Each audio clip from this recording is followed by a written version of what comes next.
ദിവ്യാത്മാക്കൾക്കെല്ലാം വിനീതമായ നമസ്കാരം. എല്ലാ മനുഷ്യർക്കും മറ്റുള്ളവരെ നന്നാക്കണമെന്നും കുഴപ്പങ്ങളെല്ലാം മറ്റുള്ളവരിൽ ആണ് എന്നും ധരിച്ച് അവരെ ശരിപ്പെടുത്താൻ നോക്കുന്ന ധാരാളം വ്യക്തിയെ നമ്മൾക്ക് കാണാൻ സാധിക്കും. എന്നാൽ ആ വ്യക്തിയിൽ കുറ്റമില്ല എന്നല്ല, അതിലധികം കുറ്റം തന്നിൽ ചിലപ്പോൾ കണ്ടേക്കാം. എന്നാൽ തന്നിലുള്ള കുറ്റത്തെ കണ്ട് ഒന്ന് തിരുത്താനല്ലേ നാം മറ്റുള്ളവരുടെ കുറ്റം കാണുമ്പോൾ ചെയ്യേണ്ടത്. ഇത് മറ്റുള്ളവരെ ഭത്സിക്കുകയും അവരുടെ തെറ്റുകൾ ആനയോളം വലുതാക്കി പറയുകയും ചെയ്യും. അതിലും വലിയ തെറ്റുകൾ തന്നിൽ നിറഞ്ഞിരിക്കുന്നു. ഈ പ്രവണത തിരുത്തി നമ്മൾ മറ്റുള്ളവരുടെ കുറ്റങ്ങൾ കാണുമ്പോൾ ആ കുറ്റം എന്നിലുണ്ടോ എന്നും ഉണ്ടെങ്കിൽ അതിനെ ഇല്ലാതെയാക്കുവാനുമാണല്ലേ നാം പരിശ്രമിക്കേണ്ടത്. അതിനാൽ ഒരു കവി നമ്മോട് പറയുന്നു, തന്നെത്താൻ ആത്മസംശുദ്ധി നേടേണ്ടും യത്നമെന്നിയേ പുറം ലോകത്തെ നന്നാക്കൽ വെറും വിഭ്രാന്തി മാത്രമാം. തന്നെത്താൻ ആത്മസംശുദ്ധി, തന്നിലുള്ള പോരായ്മകളെ കണ്ടെത്തി അത് തിരുത്തി താൻ പരിശുദ്ധനായി കഴിയുമ്പോൾ തനിക്ക് തൻ്റെ യഥാർത്ഥമായ പ്രകൃതം എന്താണെന്ന് മനസ്സിലാവും. അത് ചെയ്യാതെ തന്നെത്താൻ ആത്മസംശുദ്ധി നേടേണ്ടും യത്നമെന്നിയേ, തന്നെത്താൻ ശുദ്ധമാക്കാൻ ശ്രമിക്കാതെ പുറം ലോകത്തെ നന്നാക്കൽ, മറ്റുള്ളവരെ ശരിപ്പെടുത്താൻ പരിശ്രമിക്കുന്നത് വെറും വിഭ്രാന്തി മാത്രമാം. അത് അജ്ഞത കൊണ്ടാണ് അപ്രകാരം ചെയ്യുന്നത് എന്ന് ഈ കവി നമുക്ക് വെളിവാക്കി തരുന്നു. ഒരിക്കൽ ഒരു നായ ഒരു ബാർബർ ഷോപ്പിൽ കയറി. നായ ബാർബർ ഷോപ്പിൽ കയറിയപ്പോൾ താൻ മുന്നിൽ ആ കസേരയിൽ കയറിയിരുന്ന് മുന്നോട്ട് നോക്കുമ്പോൾ അവിടെ ഒരു നായ ഇരുന്ന് തന്നെ നോക്കുന്നു. ചുമരിൽ ഒരു നായ ഇരുന്ന് തന്നെ നോക്കുന്നു. നായയ്ക്ക് ഭയം വന്നു. ആ നായയെ കണ്ടു ഒരു കുരച്ചപ്പോൾ ചുമരിലിരിക്കുന്ന നായയും കുരയ്ക്കാൻ തുടങ്ങി. അപ്പോൾ അതേ സൈഡിലേക്ക് നോക്കുമ്പോൾ അവിടെയും ഒരു നായ. വലതു ഭാഗത്തേക്ക് നോക്കിയപ്പോൾ അവിടെയും നായ, ഇടതു ഭാഗത്തേക്ക് നോക്കിയപ്പോൾ അവിടെയും നായ. അപ്പോൾ പിന്തിരിഞ്ഞു നോക്കുമ്പോൾ അവിടെയും ഉണ്ട് ഒരു നായ. നാലു ഭാഗവും നായ. താൻ കുരയ്ക്കുമ്പോൾ ഈ നാലു ഭാഗത്തുമുള്ള നായകളും തന്നോട് കുരയ്ക്കുന്നു.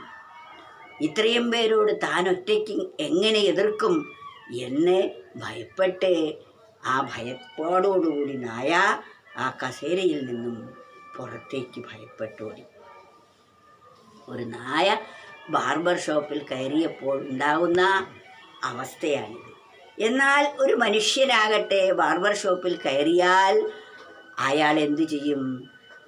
തൻ്റെ മുന്നിലിരിക്കുന്ന ചുമരിലേക്ക് നോക്കുമ്പോൾ അവിടെ അതിസുന്ദരമായ ഒരു കണ്ണാടിയാണ് ഇരിക്കുന്നത്. ആ കണ്ണാടിയിൽ തന്നെ പ്രതിഫലിച്ച് കാണും. തൻ്റെ മുഖം കണ്ട് മുഖത്ത് വല്ല കരിയോ ചളിയോ ഉണ്ടോ, ഉണ്ടെങ്കിൽ അത് തുടച്ച് കളഞ്ഞ് വൃത്തിയാക്കാൻ അയാൾ ആ കണ്ണാടിയിലെ ഛായയെ ഉപയോഗിക്കുന്നു. ആ കണ്ണാടിയിൽ കാണുന്ന ഛായ തൻ്റേതാണെന്ന് അയാൾക്കറിയാം. എന്നാൽ നായയ്ക്കതറിയുകയില്ലല്ലോ. ആ ചുമരിലിരിക്കുന്ന കണ്ണാടിയിലാണ് ആ നായ തൻ്റെ ഛായ കണ്ടപ്പോൾ തൻ്റെ ശത്രുവാണെന്ന് കണ്ട് അത് കുരയ്ക്കുകയും ഭയപ്പെടുകയും ചെയ്തു. നാലു ഭാഗത്തും നാല് നായ്ക്കളെ കണ്ട് ഭയപ്പാടോടുകൂടിയാണ് ആ നായ പുറത്തേക്ക്. എന്നാൽ നാമാണ് ആ കസേരയിൽ ഇരിക്കുന്നതെങ്കിൽ നമ്മുടെ പിൻഭാഗത്തുള്ള വൈകല്യങ്ങളെ കാണാനും അത് തിരുത്താനും ഇടവും ഫലവും നമ്മുടെ നാലു ഭാഗത്തും എന്തെല്ലാം കോട്ടങ്ങളുണ്ടോ അതൊക്കെ കണ്ടെത്തി തിരുത്താൻ സഹായിക്കുന്നു ആ ബാർബർ ഷോപ്പിലെ കസേരയിൽ ഇരുന്നു കൊണ്ട്. ഈ ലോകമാകുന്ന ബാർബർ ഷോപ്പിൽ നാം കയറി കഴിയുമ്പോൾ, നാം ഇപ്പോൾ ലോകമാകുന്ന ബാർബർ ഷോപ്പിലാണ്. നാം നോക്കുമ്പോൾ ആ കണ്ണാടിയിൽ കാണുന്ന ഛായ പോലെയാണ് ഈ പ്രപഞ്ചത്തിലെ ഓരോ മനുഷ്യരെയും. ഓരോ മനുഷ്യരിലും വൈകല്യം കാണുമ്പോൾ അത് തൻ്റെ തന്നെ കുഴപ്പമാണ്. തൻ്റെ തന്നെ കുഴപ്പത്തെ നാം കണ്ണാടിയിൽ എത്ര തുടച്ചു മാച്ചാലും പോവുകയില്ല. തൻ്റെ മുഖത്ത് കുറച്ച് കരിയായിട്ടുണ്ടെങ്കിൽ കണ്ണാടിയിൽ പ്രതിച്ഛായയിൽ അത് തേച്ചാൽ അല്ലെങ്കിൽ മായ്ച്ചു കളഞ്ഞാൽ മായുകയില്ല.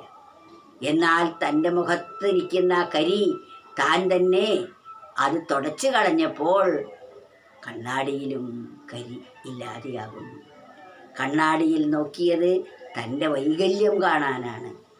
ആ തൻ്റെ വൈകല്യമാണ് മറ്റുള്ളതിലും പ്രതിഫലിക്കുന്നത്.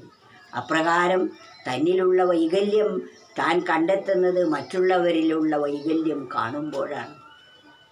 തന്നിലും അതേ വൈകല്യമുണ്ടെന്ന് മനസ്സിലാക്കി തൻ്റെ മുഖത്തിരിക്കുന്ന അഴുക്ക് താൻ തുടച്ചു മാറ്റുന്നത് പോലെ തൻ്റെ മനസ്സിലുള്ള വൈകല്യങ്ങളെ താൻ തന്നെ നീക്കം ചെയ്യാൻ സഹായിക്കുന്നു മറ്റുള്ളവരുടെ വൈകല്യം കാണുമ്പോൾ.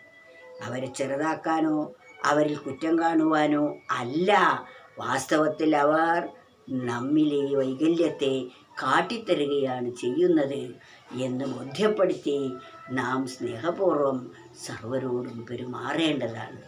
അല്ല, അത് തൻ്റെ ശത്രുവാണെന്ന് ബോധിച്ചാൽ ആ നായയെപ്പോലെ നാം ഈ ലോകത്തിൽ എവിടെ തിരഞ്ഞൊന്നു നോക്കിയാലും അവിടെല്ലാം ശത്രുക്കൾ മാത്രമാണ്. എവിടെ നോക്കിയാലും അവിടെ എല്ലാം ശത്രുക്കളെ മാത്രമേ കാണുകയുള്ളൂ. എന്നാൽ തന്നിൽ തൻ്റെ സ്വരൂപത്തെ താൻ കണ്ടെത്താൻ സഹായിച്ചാൽ തൻ്റെ പ്രതിബിംബമാണ്, താൻ തന്നെയാണ് മറ്റെല്ലാത്തിലും എന്ന് ബോധിക്കുമ്പോൾ എല്ലാവരും തൻ്റെ മിത്രങ്ങളായി അനുഭവമാകുന്നു. ഇതാണ് നാം ഈ ലോകത്തിൽ ജീവിക്കേണ്ട പരമതത്വം. ഇതറിഞ്ഞു വേണം നാം ജീവിക്കാൻ. അതാണ് നമ്മൾ നമ്മെ നന്നാക്കാതെ മറ്റുള്ളവരെ നന്നാക്കാൻ പരിശ്രമിക്കുന്നത് കൊണ്ട് ഒരു പ്രയോജനവുമില്ല. തന്നെത്താൻ ആത്മസംശുദ്ധി നേടേണ്ടും യത്നമെന്നിയേ പുറം ലോകത്തെ നന്നാക്കൽ വെറും വിഭ്രാന്തി മാത്രമാം.